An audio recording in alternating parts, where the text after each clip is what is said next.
এই জমিন বানিয়েছে আল্লাহ, আইনও দিতে পারে কে? সুতরাং আজকে থেকে তওবা করেন যে অন্যের আইন প্রতিষ্ঠা যারা করতে চায়, সে আমার বাপ হতে পারে, আমার স্বামী হতে পারে, আমার নেতা হতে পারে, আমি তার পেছনে নেই। সে মুশরিক, জাহান্নামে যাবে, আমি তার সাথে জাহান্নামে যাব। আমি কি পায়খানা খেয়েছি? সুতরাং আশা করছি আপনার বিবেকের দরজায় তালা লাগানো, তালা খুলবে আজকে। এরপরও যদি কারো পরিবর্তন না আসে, এই দোষ ওর কপালে। কথা বলেন না কেন? আল্লাহ বাদে আমরা কাউকে অভিভাবক মানি না। এই তিনটা হচ্ছে তাওহীদ প্রতিষ্ঠার মূল নীতি। 2 নম্বরে নবীজির ভিশন ছিল মানবাধিকার প্রতিষ্ঠা।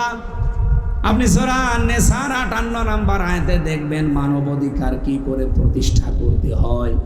ইন্নাল্লাহা ইয়া'মুরুকুম আন তু'আদ্দুল আমানাতি ইলা আহলিহা। অবশ্যই আল্লাহ তোমাদেরকে নির্দেশ দিচ্ছে তোমাদের যাবতীয় আমানত তার প্রাপকের কাছে পৌঁছিয়ে দাও। এখানে আমানাত বহু বচন, তাফসিরে মারিফাতুল কোরআন আমি নিজে পড়েছি।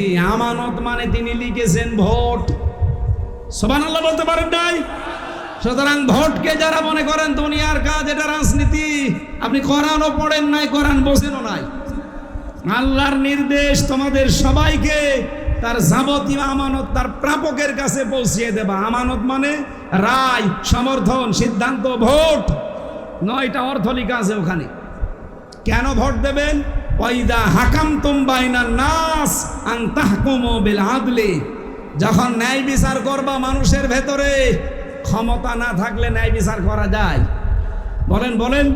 আল্লাহ আয়াত সাজানো দেখেছেন কি করে? ভোটের কথা বলার পরেই ন্যায় বিচারের কথা দিলেন। মানুষের অধিকার প্রতিষ্ঠার জন্যে অবশ্যই আপনার হাতে পাওয়ার লাগবে, নয়তো আপনি ন্যায় বিচার জীবনেও দেখাতে পারবেন না।